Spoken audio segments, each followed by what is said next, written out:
নমস্কাৰ আমি প্ৰথমেই আপোনালোকক আজি এটা ইতিহাসৰ সাধু কওঁ ইতিহাসৰ সাধু নহয় এটা জিয়া কাহিনী আমাৰ জীৱনত সকলোৰে দুটা মাহ সকলোৰে প্ৰিয় নৱেম্বৰ আৰু ডিসেম্বৰ কিছুমানৰ কাৰণে কিন্তু এই দুটা মাহ হসাকৈ খুব ব্যস্ততাৰ কিছুমানৰ কাৰণে আতংকৰ আৰু কিছুমানৰ কাৰণে জীৱন নিৰ্ণায়ক মাহ হিচাপে আমি পৰিগণিত কৰোঁ বিশেষকৈ আমাৰ কলেজৰ ছাত্ৰ ছাত্ৰীসকলৰ কাৰণে আজিৰ এই ভিডিঅ'টোত মই লৈ আহিম আগন্তুক পৰীক্ষাত আমাৰ ছাত্ৰ ছাত্ৰীসকলে কেনেকৈ ধৰণৰ তেওঁলোকে প্ৰিপাৰেচন কৰিব পৰীক্ষাত তেওঁলোকে কেনে ধৰণে নিজকে উপস্থাপন কৰিব পৰীক্ষা বহিত তেওঁলোকে সৰু সৰু কিছুমান ভুল কৰে সেই ভুলবোৰ যাতে নকৰে কেনেদৰে এক্সামিনৰ পৰা তেওঁলোকে নম্বৰ লাভ কৰিব এনেকুৱা ধৰণৰ কেইটামান কথা আপোনালোকক কম অকল ছাত্ৰ ছাত্ৰীসকলৰ বাবেই নহয় অভিভাৱকসকলৰ বাবেও তাৰ আগতেই আপোনালোকক এটা ইতিহাসৰ কাহিনী কওঁ নৱেম্বৰ আৰু ডিসেম্বৰ গোটেই বিশ্বত ত্ৰাসৰ সৃষ্টি কৰা ফ্ৰান্সৰ নেতা ফ্ৰান্সৰ একনায়কত্ববাদী শাসনৰ পোখামেলা নেপোলিয়ন বোনাপাৰ্টে যেতিয়া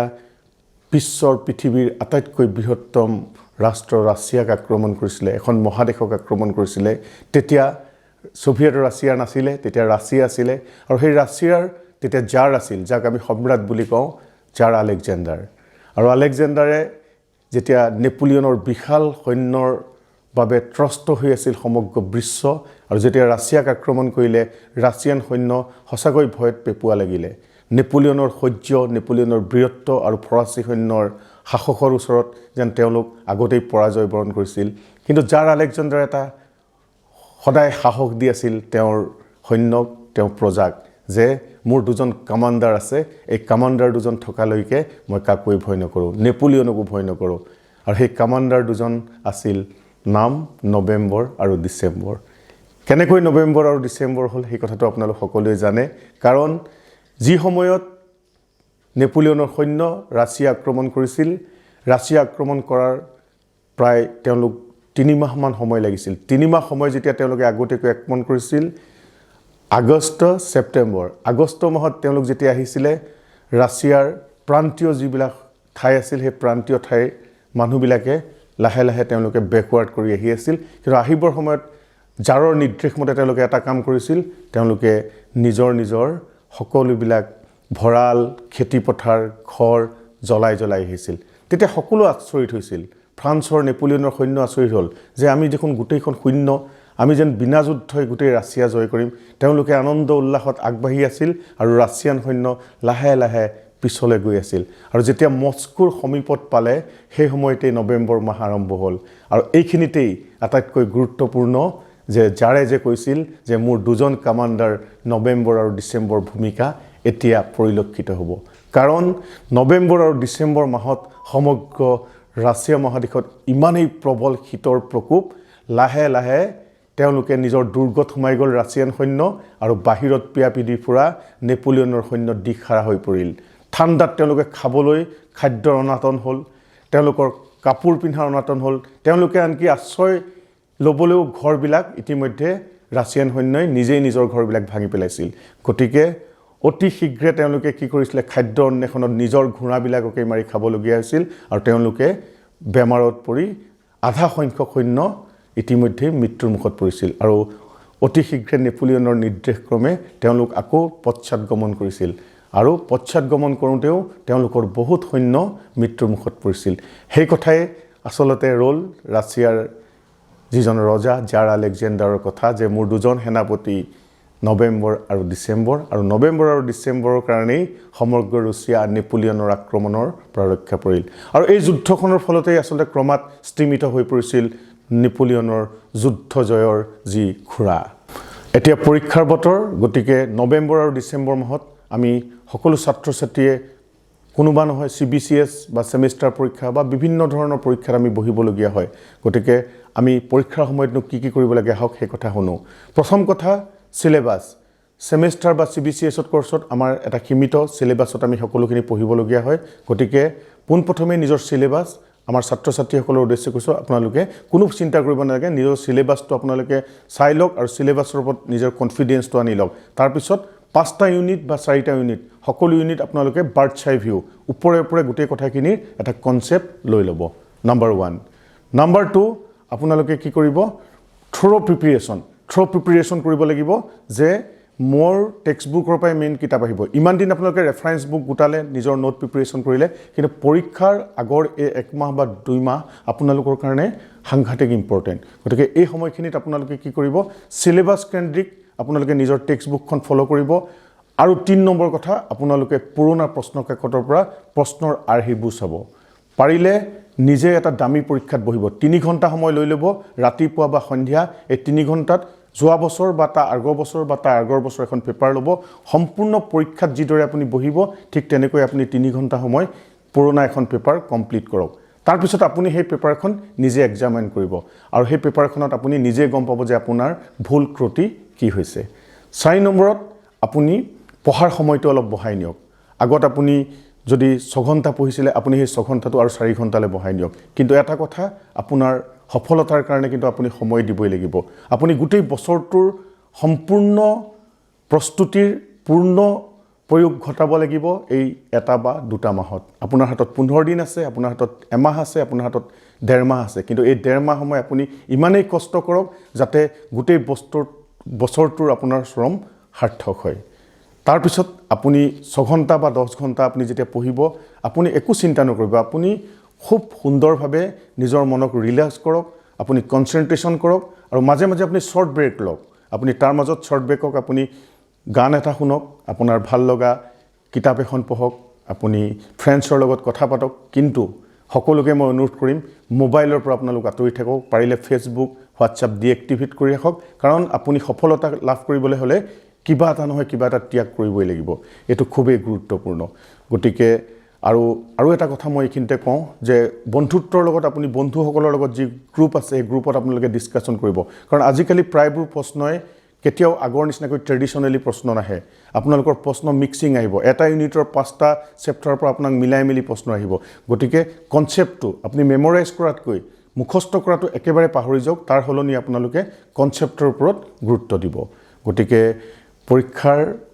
আগমুহূৰ্তত নিজকে প্ৰস্তুত কৰক আৰু আটাইতকৈ ডাঙৰ কথা নিজৰ স্বাস্থ্য বহুত ছাত্ৰ ছাত্ৰীক আমি দেখা পাওঁ ইমানেই কষ্ট কৰে কিন্তু পৰীক্ষা সময়ত বহিব নোৱাৰে হয় কাৰবাৰ অসুখ হয় কাৰবাৰ খুব অত্যন্ত মূৰৰ বিষ হয় আপোনাৰ শৰীৰটোক ইমান কষ্ট দিবলৈ দৰকাৰ নাই আপুনি খুব সহজভাৱে পঢ়ক কাৰণ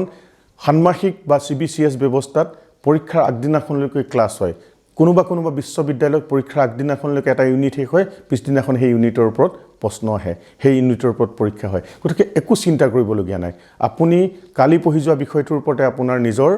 মনৰ ভাববিলাক লিখিব লাগিব কিন্তু এটা কথা 3 ঘণ্টাত সমগ্ৰ সমাহৰ আপোনাৰ মেধা শক্তিৰ পৰীক্ষা হ'ব লিখাটোৰ ওপৰত গতিকে মই এতিয়া আপোনালোকক লিখাৰ কথাখিনি কম কেনেদৰে পৰীক্ষা বহিসমূহ লিখিব লাগিব পৰীক্ষাৰ দিনাখন পৰীক্ষা হলত আপোনাৰ ভূমিকা কি এতিয়া আহোঁ আপোনাৰ প্ৰস্তুতি আমাৰ সম্পূৰ্ণ হৈ গ'ল আমি আমাৰ সিলেবাস সম্পূৰ্ণ কৰিলো আৰু আমাৰ কনসেপ্ট ক্লিয়াৰ হৈ গ'ল এতিয়া আহিলে পৰীক্ষাৰ মূল দিন আমাৰ স্বাস্থ্য খুব সুন্দৰ আমি সম্পূৰ্ণ শাৰীৰিকভাৱে সক্ষম এতিয়া আহিল পৰীক্ষা দিনটোৰ কথা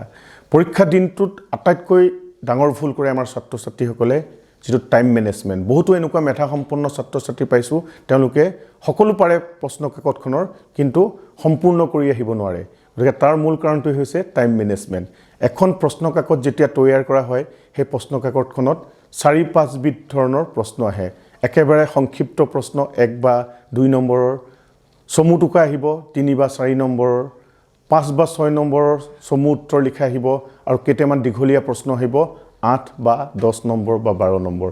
ঠিক ইমান সুন্দৰকৈ পেপাৰখন প্ৰস্তুত হৈ থাকে গতিকে মই যে কৈছিলো আগত 3 ঘণ্টা তোমালোকে ঘড়ী লৈ প্ৰস্তুত কৰা মূল কাৰণ হেতুৱে গতিকে কোনটো প্ৰশ্নত কিমান সময় দিবা হেতু আগৰ ধৰণৰ এটা আগতীয়া এটা ম্যানেজমেন্ট তোমালোকৰ থাকিব লাগিব খুব জানো বুলিয়ে প্ৰথম প্ৰশ্নটোকে মই 8 পেজ লিখিলো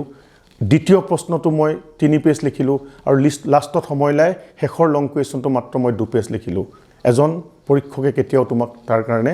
ন্যায্যপূৰ্ণ সমভাৱপূৰ্ণ নম্বৰ কেতিয়াও দিব নোৱাৰে বহুত জনাৰ পিছতো কেতিয়াবা এজন ছাত্ৰ ছাত্ৰীয়ে পৰীক্ষাত নম্বৰ পোৱাৰ পৰা বিফল হয় গতিকে প্ৰত্যেকটো প্ৰশ্নৰ কাৰণেই তোমালোকে এটা আনুমানিক সময় প্ৰথমতেই ঠিক কৰি লবা যে মই লং কুৱেশ্যনৰ কাৰণে